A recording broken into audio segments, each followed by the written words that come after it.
Good evening, everybody, and welcome to the show. I'm sorry we are 15 minutes late and no woman on the show. No, I think it's just a bit of proof that you are actually, a little bit feminine. Not as geeky as I'd like to be. No, it's 100% your fault. But to be fair, this is a man's show. It's a banterous show, so it would be a little bit embarrassing if we were always on time. Yeah, if we got it all right, it'd be terrible, wouldn't it? I'm going to move my chair a little bit further forward. I don't like where you've left me. What we got here? A Babolat grip.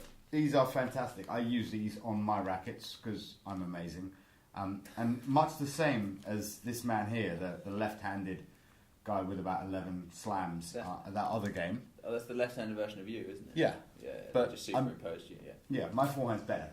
There's no doubt. My forehand is better than Rafa's. I'm sorry to say this, but it really is. I'm going to give this away to the first person that calls in live to the show who has a question for us that's of any consequence.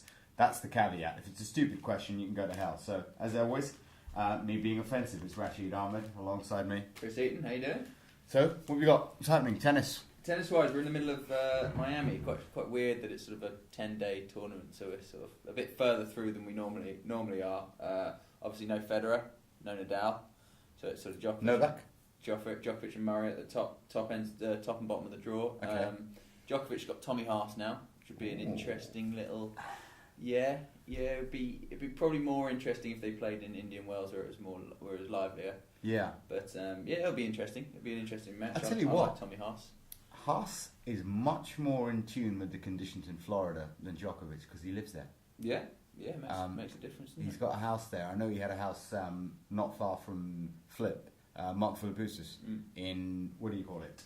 Boca Raton. Yeah. Exactly. Or was it? What is that hellhole where Balotelli's in? Bradenton. That's it. Just on the beach.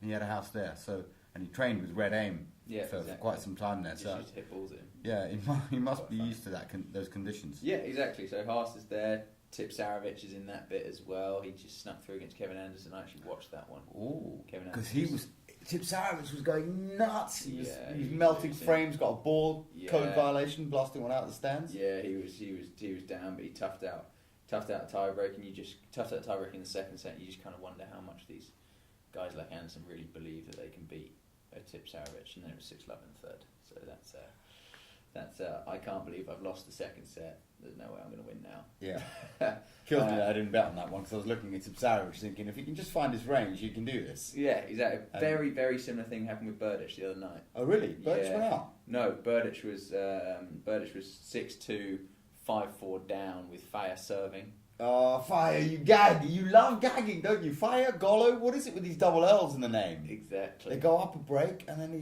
get smoked.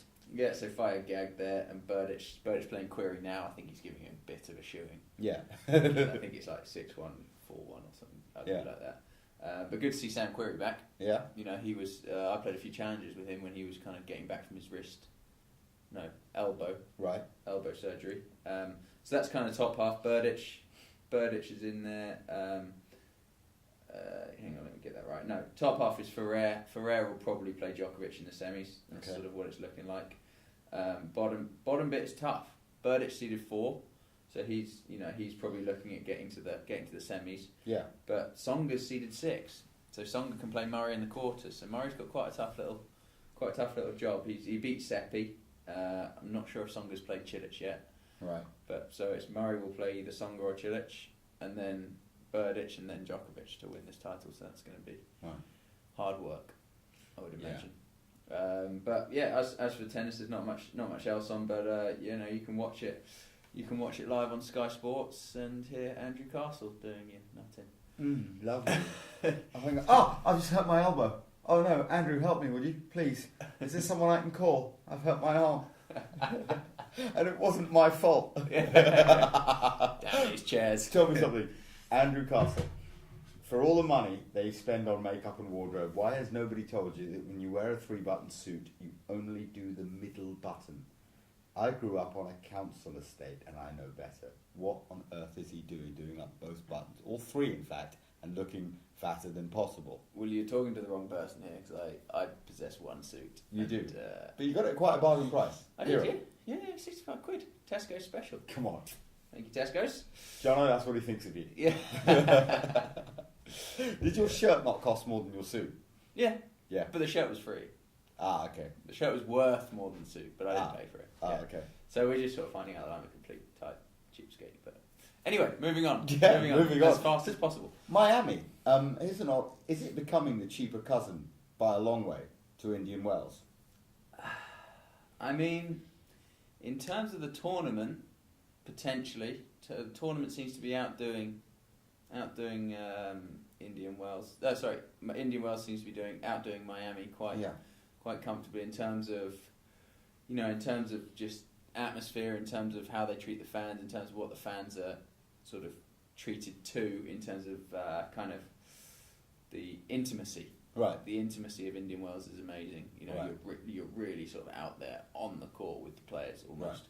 So it seems to be doing it like that. But then again, you've always got, where would you rather go if you were going to go and watch a tennis tournament purely on location? I go Miami anyway. Yeah, you got to be thinking Miami. Yeah. Miami's a pretty cool place. Yeah. So potentially the people at Miami are just thinking, well, actually, our location does most of the hard work for us. But Fed's not there. Rafa's not there. I mean, I know there are conditions involved, like back injury for Federer potentially, and with Rafa we're talking about he needs to rest himself for the clay season. But they both made a very conscious choice to play Indian Wells and not play Miami. They could have easily, Rafa could have said, played a few rough clay court tournaments. I'm going to now take a week off, week and a half, then play Miami, where it's nice conditions for me. It's it's better for him than Indian Wells. You'd think any day of the week. I'm not too sure about that, because I think, I think Indian Wells is lively. Rafa's forehand can start bouncing up, can't it? Roger's probably thinking, I like Indian Wells as well, because it's like I can hit big serves and I can keep the point short if I need to. But again, it's scheduling, isn't it? It's those boys. Rafa's probably thinking, well, if I play those clay court tournaments, then have a couple of weeks off, then play one, then have another couple of weeks off, I lose a bit of rhythm. Whereas if I play the clay court tournaments, go straight into Indian Wells, keep that going, then have a run of a few tournaments, then just take a nice long break so I can really rest it up. Yeah. So maybe it's just in terms of, where it's situated. Yeah, exactly. If Miami was before Indian Wells on the calendar, maybe it's different. And it's also kind of, I guess, from a player's point of view, they've been to so many cool places so many times. I don't think it really. But those guys, especially, it's not like anybody else. Those guys have done it all. Potentially, Indian Wells looks after its players better. But I wouldn't. Well, Larry Ellison has enough money to exactly look after Bill Gates, let alone anybody else. So I wouldn't know. I wouldn't know which one treats you better. I've got a couple of friends playing in Miami this week, so I'll find out what it's like. So yeah. I saw a couple of mentions on Twitter and on Facebook. I found quite funny. They talked about Rafa comes back, wins these tournaments after 8-9 months off the tour. And when Serena does it, they go, there's no depth in the women's game. And the same people aren't crying out for the same thing when Rafa wins. Now, I have an opinion on this, surprisingly enough. What are your thoughts on that? I mean, I think when you look at Rafa coming back and winning the clay court tournaments, there's not a huge surprise there. Yeah. I mean, there was nobody there who was inside the top other than Ferrer. Yeah, and he's his bunny. I mean, he couldn't beat him on one leg. Exactly. And let's remember, Rafa's clay court record is pretty outrageous. Yeah, it's better than anyone's on earth in history. Yeah. So, the clay court tournaments you can understand. The Masters Series, to be honest, it's just an accreditation to how well Rafa has come back. How strong he is, and how he's not let the game kind of get away from him, because the game is continuously evolving. Yeah. But I mean, he didn't have to beat Djokovic. He didn't have to beat Murray. Yeah. He actually only had to beat people who he knew he could beat. Yeah. And that's not the true Federer test was of an exactly injured Federer where he's anyway. at. Yeah. Yeah, but Rafa would always walk on court against Federer and think, I'm favourite, yeah. I've got this guy. He says everything polite that he has to say about Federer. He's the greatest of all time. I hit very good my forehand, but he's still the best player.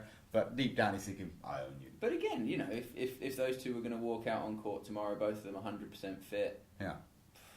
If you had to put 100 grand on somebody, and you'd probably put it on Rafa. Yeah, unless it was indoor grass. Yeah, You're exactly. going Rafa at the Exactly. moment. Certainly at the moment. Yeah. So that's the way it is. So actually, I'm not sure. I'm just amazed that he's been able to pretty much come back where he's left off. But then again, you don't really know how much of an injury it was, as opposed to the illness towards the end of his recovery, and how much tennis it stopped him playing. Yeah, because I mean, he was playing, like practicing, but a lot of it would have been Muster style, in a chair, just hitting forehands. It's not like he was sat around doing nothing. My own thoughts on it aside, well, briefly, I think when you talk about someone like Serena Williams, and when the comments are made about why this thing happens, let's be fair, Serena comes back and dusts everyone. I mean, she cuffs everyone, love and love, love and love, love and love, love and love, and then in the final, shock, love and one. That's what we mean about the depth of women's tennis. There isn't any. Why are we even discussing that? Well, I mean, let's just talk about men's tennis. Sorry for wasting your time, viewers. Well, yeah, I mean, the issue the women have is that she is, other than maybe Sharapova, she's head and shoulders above anybody else at the moment. Because if she, it's, again, the same thing. If she's going to come out and play her best, no one else has a chance. It's funny, if you took Federer, Nadal, and Rafa out of the equation, and Djokovic took 9 months out and came back, he would still win every slam. That's the difference. I mean, it's like if you took Murray, Nadal, and Djokovic out of the equation, and Federer was playing, again, he would dominate every slam, even with a 9-month break. I don't believe that's any different. Those 4 guys, I agree with you, are so far away from everyone else. Yeah, but it's just that the women's game, they only have one. Yeah. Basically. Yeah, absolutely. So when she wants to play, she's unbeatable. Yeah, exactly.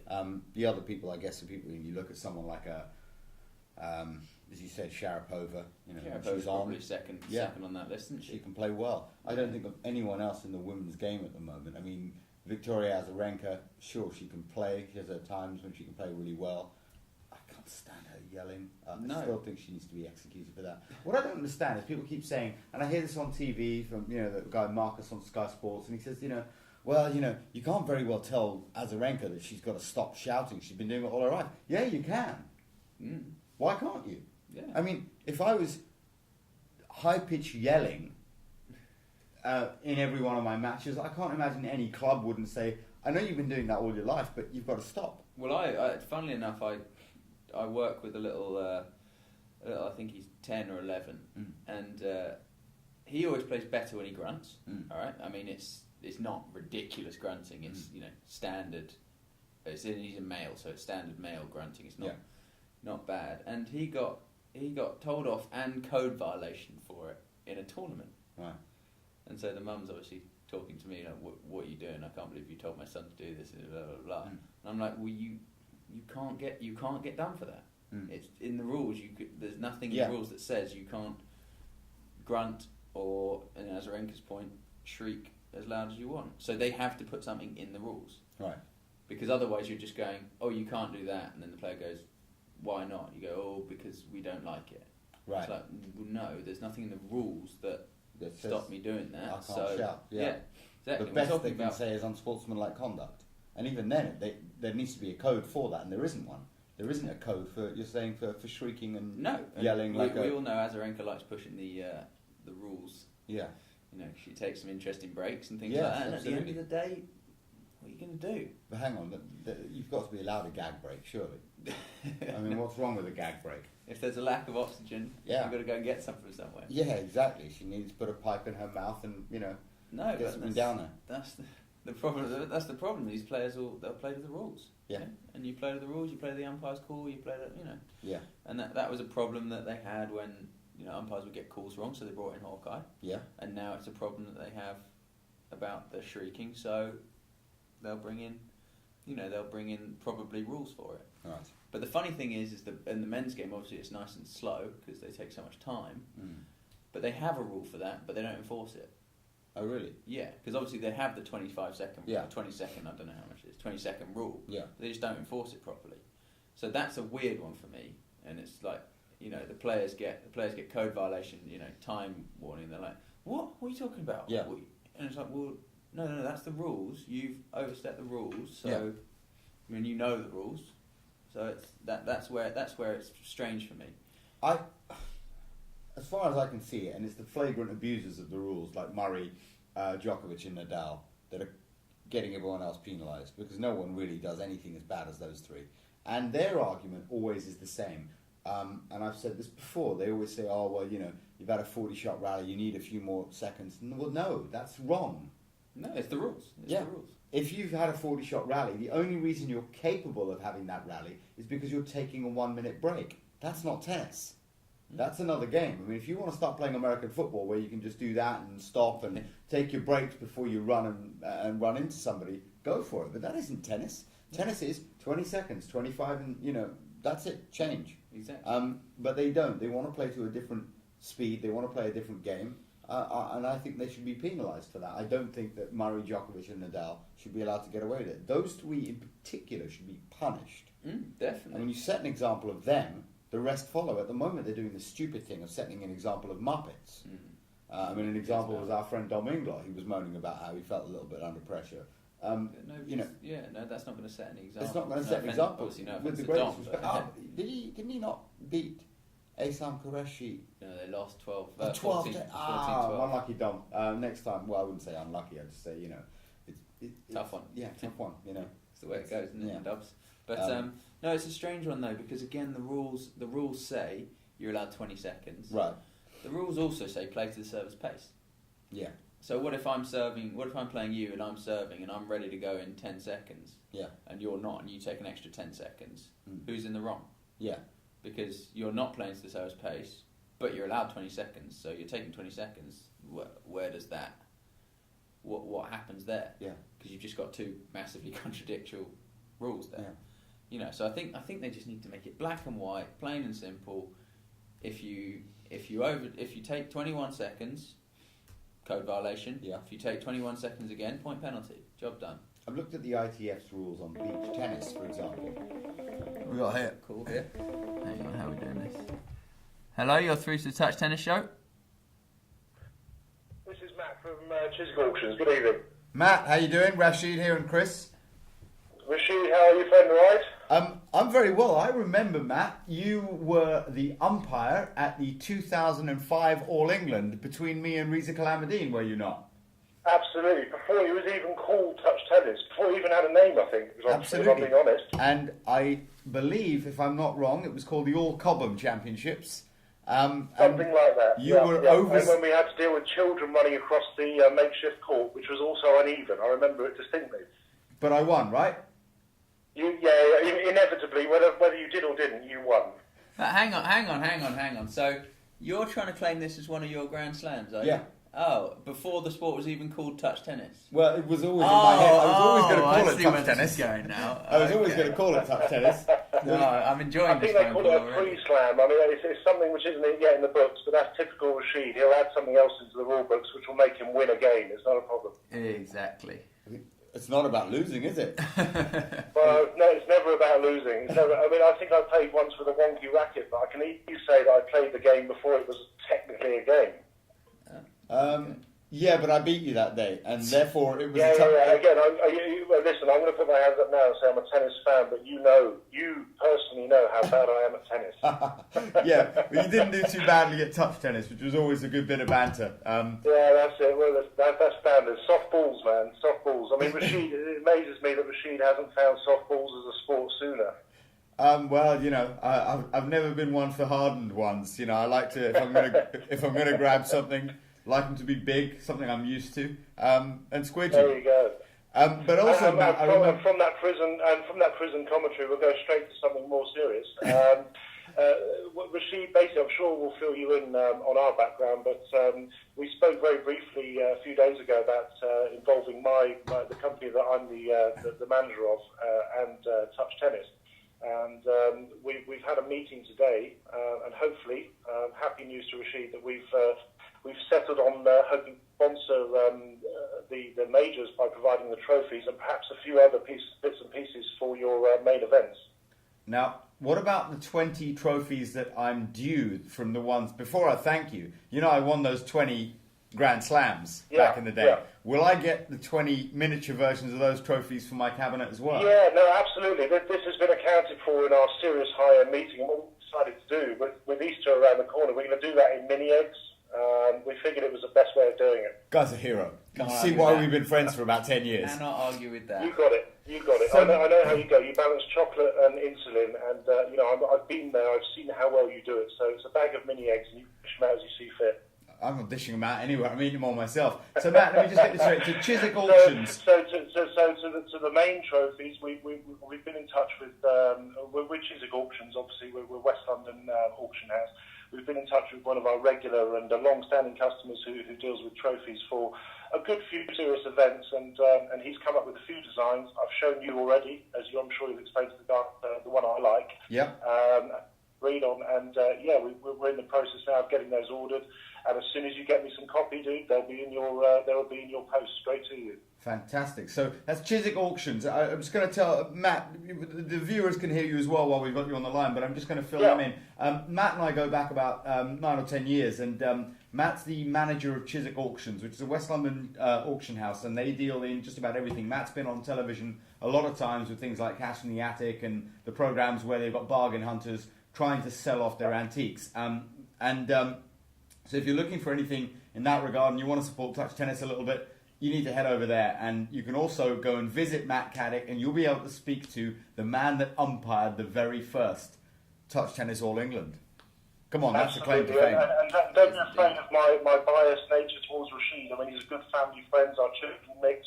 I think my wife is a godmother to at least one of his several children. While you might get some honesty from me, it may be a little bit biased. And I think all the viewers probably want to know how much he's paying you to say these nice things about him, because nobody can actually like him. Rashid and I, like you said, we go back a long way, but I know Rashid inside and out. And to be honest, he knows where I'm coming from.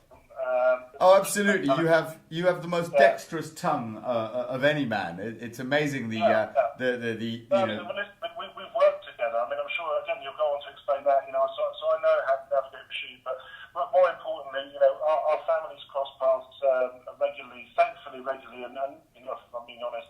And this is a guy who really loves his sport, and I'm all for having a 2-year-old. I'm all for sport being really pushed back into our children's lives, and as far as I'm concerned, I do a business which isn't related to sport, but which absolutely, where possible, can support it. And I'm all for Rashid, and I'm all for everything that's going on.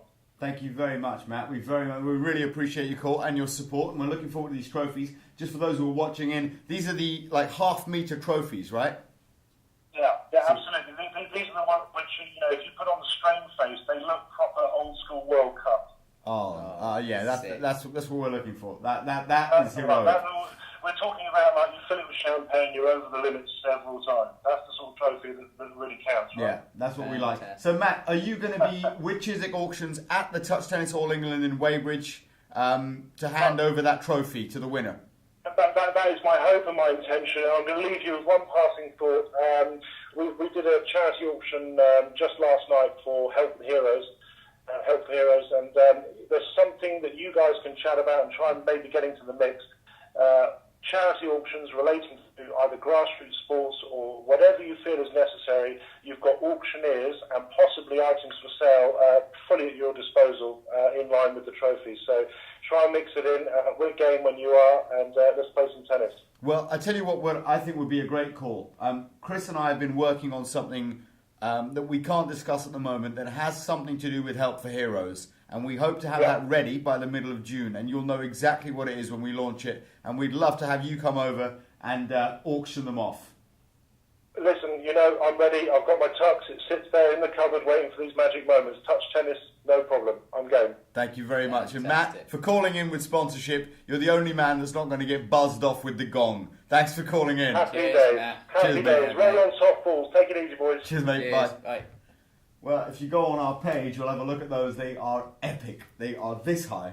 They're 48 or 43 centimetres, practically half a metre. I mean, that's what you want to hold up when you win the All England. I'm assuming he has my address. There's no point in even taking it to the centre. Yeah, we could just video at your house. Yeah, exactly. Just send it to me. It's fine. All I care about the Touch Tennis All England is, apart from winning it, don't want to go out first round because it'll be a long weekend for me having to be there all weekend like this. Yeah. But it's going to go over 2 days. So it starts on the Saturday and it finishes on the Sunday. Now, what we're going to do is we're going to fit, instead of doing it 3 days, the Friday, Saturday, Sunday, qualifying is going to be on the Saturday morning. And qualifying will be best of 3 sets.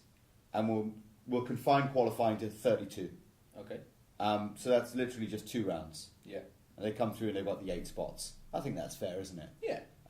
It's almost, especially for the guys who haven't played. Yeah. Which would be most of the guys in qualies. They weren't played. Maybe played once or twice. Yeah. It's actually fantastic to get a couple of practice matches, sort of figure out how to serve, figure out how to play. Because if you get thrown in the deep end, you're going to struggle. Yeah. You don't want to come up against me first round without a warm up. It's tough. I use the early round guys as my warm up. I mean, very much like Sampras and Federer have been known to just rock up to the tournament, not practice, and just whip the first and second round opponents. Use them to practice new shots. And while we're talking about not practicing and not warming up, we decided not to really waste our time with a warm up today. And tonight's the night when we played our Touch Tennis Celebrity Challenge. I'm not sure if you're a celebrity, so we could just call it the challenge. Let's call it the challenge. But no, it was good fun. Rashid and I have played many a time on the table. We've battled. Some epic ones. Yeah, some absolutely epic ones. And I think it's pretty fair to just show you guys exactly what the level is so that anybody who actually wants to properly challenge me can see pretty much what I'm capable of. Yeah, if you're going to play Chris, this is the level you need to bring. The level of justice, the level of grease, the filth, and the banter to try and take him down. I hope you enjoy this as much as we enjoyed playing it.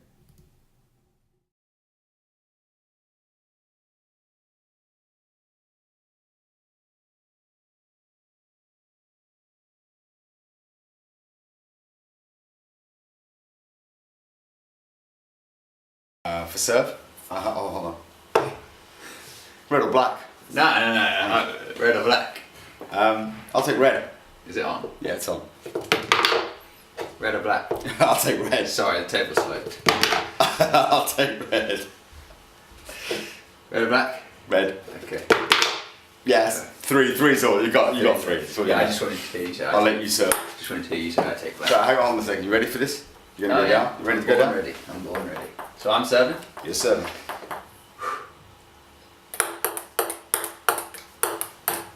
Balls! Hey. Oh. Come on. Yeah, I got this. 3-1. Let me see that. All day. Yeah. Oh, 2-4. Come on. Don't miss. 3-4.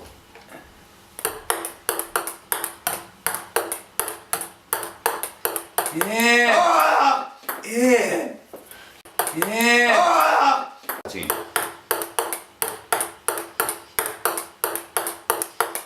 Ah! Gunk. 13-7. Come on.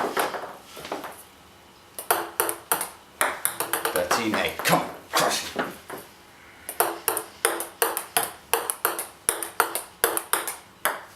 13-9. Come on. No. Oh! Hey. Needed that. Little momentum breaker. 14-9. Little momentum breaker. Yeah. Come on. Come on. 15-9. Yeah. Yeah. Such a hacker. Yeah. Oh. 10-16. 10-17. Cheat! No, Chris, don't miss. 11-17. Come on. Crush it. That's so cheap. Justice! How we made that? Justice! How we made that? 18-12. Come on. 19-12. What's the record on this game? Coxey, 19-13, 21-13, wasn't it? Yeah. Yeah, come on, yeah. Score, 19-13. No, 20. 20-13. 2012, 2012. I think. Wow, so I need 2 points to beat Coxey. 2 points to beat Coxey. Oh, I can't believe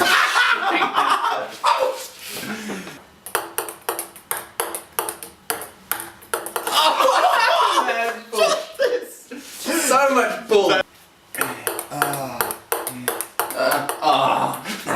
2015, myself. Oh, sorry.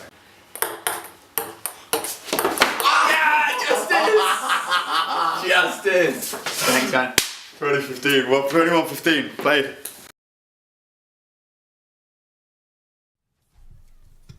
Well, that seemed to go to hell in a handbag at the end. Sorry about that. We did try and make sure that was edited, and that was the reason we were late. We had edited the film down, put the transitions in, and it took about a month to export, and exported it at such a massive file size that unfortunately it wasn't possible for it to stream over the web as we'd like it to. But what I will do is after the show I'll put this up on YouTube, that match, so you can watch it. I don't know if I want to. You weren't bad. You weren't bad. You weren't great. But probably the first time in your life you'll ever hear this, but you were the best I've ever had. No, but you sound just like another Eden I know when you say that. Don't go there. Yeah, so, it looks like I'm going to be doing this today. And Rashid, there's only one place for you, really, on this leaderboard. And it's at the bottom. But somehow you haven't got there. You did very well, played very well. And it was 21-15, so you're at -6, which takes down Daniel Cox. Mr. Cox, you are not in the frame anymore. How does that feel? The GOAT. GOAT is right at the top. 21-15. And you know what? I'm convinced we misscored that, and actually it should be 21-16. But that's an argument for later. We'll go back through the footage and make sure. But luckily, I think this could be a nice little season ender every season. Yeah. So maybe next time. Maybe next time we'll get some pracky in. Yeah. And if you win, then it's going to have to be you taking on all these people in the Celebrity Challenge. If you guys have got the guts to come in and play me, maybe what we do is we toss a coin, and see which one of us plays them. Yeah, exactly. So see if they get very unlucky or outrageously unlucky. Yeah. So. But I think that there's actually no such thing as luck, as I've said before. So we'd kind of be doing them a favour by putting them out of their misery quickly by them playing you, or slowly by playing me. But then we need to get the fair board, don't we? Yes. No. What we do is we have two boards. One is the justice board, because you know how much grease. You saw how much grease is a talent. It's not something that you just acquire. It's also what French people put in their hair. Le grease. Yeah. They call it le grease. Le grisé. La grisé. Any French people there want to call in and tell us what French is for grease, feel free. But talking to the French, and this is the last thing, I'm going to end on this. We have 8 Englishmen going to play at the Belgian Open. Yeah. We have 6 Germans. It's the Germans. It's the Germans. They're going. Wow. And the Germans are taking the towels to lay down on the chairs. They're going to cleanse their courts nice and Ja, early. sehr gut. So, like Boris und mein Herr, was ist his name? Stieg. Michael Stieg. Yeah, Stieg. How great was that guy's technique? Oh, to serve at 130. So pure. It was the most beautiful serve. In some ways, for me, it was better than Sampras to watch because it was effortless. And he also, I think, I might be wrong here because it's a little bit out of my era. Didn't he play with a white grip? Wasn't he like one of the first guys with the white grip? It looked so amazing when he was because he was the only one pretty much with it. Pretty much the only guy that played with the white grip. That's the only thing. Cedric Peeline did as well. Okay. Cedric Peeline played with the Dunlop racket with the white grip. That's a lovely racket. Yeah, it was heavy as hell and unforgiving. Yeah, it's bat though. Brutal bat to play with. But Peeline, you kind of think, well, really, you served 16 double faults in one match, and I remember 4 in one game. And it was heartbreaking, the guy, and he still managed to make it to the finals of Wimbledon and the US Open. The guy was so gifted. That typical backhand, Frenchman. Yeah, that backhand was a thing of beauty. It really was. One of the greatest single-handed backhands of the modern era has got to be Cedric Peeline. Yeah. I put Haas up there as well as one of them. Definitely. It's just a bullet. There's very few people out there that you think, oh, well, that's not a weakness, so where do I go? And you can't go to his forehand because he just wails on it. Yeah, exactly. It takes an absolute cut at everything. Yeah, he's good. I like Tommy Haas. I think he'll do well this year. Yeah, I hope so. 34 years old, let's wish him all the best. Than, yeah. Yeah, most people can count. Than me. Yeah, exactly. That's a good effort. Yeah, that's heroic. But thank you very much for watching. This season has been great fun. We've been here since January. We're 10 weeks into the season. We're going to take a break. Chris is off to go and play Oh. Golf. But it's the weather's awful out there, right? It's actually just snowed. Are you serious? Yeah. It's just snowed in Tallahassee. No, in Kentucky, where I'm going first. So Oh my God, that's brutally hard. More justice. So yeah, if I come back extremely angry, that'll be basically. Well, Chris will be back in the middle of April. I will be back after having done the Belgian Open in the middle of April out in Belgium. We may do the draw live on the Touch Tennis website for you to tune in and watch it. Depending on when we close the entries, we'll let you know in advance when that is. But other than that, thank you very much for watching, and we hope to see you back at the beginning of May. Thanks. All the best. See you later.